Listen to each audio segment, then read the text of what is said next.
New York, a man with a pipe bomb strapped to him set off the crude device in the subway near Times Square on Monday, injuring the suspect and 3 other people at the height of the morning rush hour, law enforcement officials said. The man and 3 others were being treated for non-life-threatening injuries. The officials spoke to the Associated Press on condition of anonymity because they were not authorized to speak publicly about the blast. Police say the explosion happened in an underground passageway under 42nd Street between 7th and 8th Avenues. The 7:30 a.m. blast caused smoke to fill the passageway, which was crowded with throngs of Monday morning commuters. Law enforcement officials said it appeared the detonation was accidental, and the bomb was a crudely made low-grade explosive device. It's not clear what the suspect had intended, they said. The officials said the 27-year-old lives in Brooklyn and may be of Bangladeshi descent.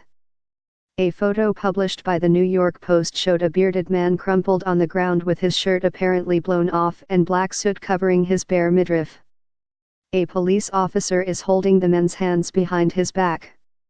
The explosion triggered a massive emergency response by police and firefighters both above and below ground, tangling subway and bus service at the nearby Port Authority bus terminal.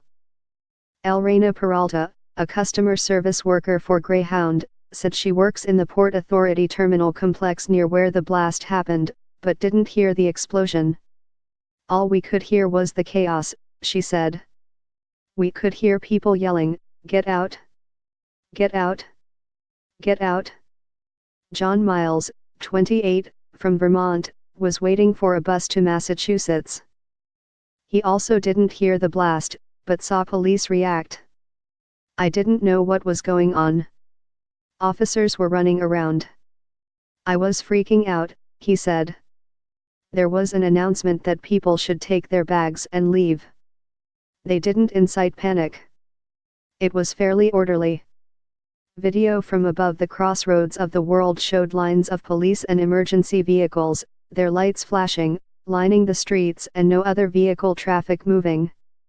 Everything around the Port Authority area was shut down, a surreal scene of still at what would ordinarily be a bustling rush hour. New Jersey Transit buses headed to the Port Authority were diverting to other locations. NJ Transit said buses were taking passengers to Secaucus and Hoboken, where they could take trains into the city. White House Press Secretary Sarah Sanders tweeted that President Donald Trump had been briefed on the explosion. The Associated Press.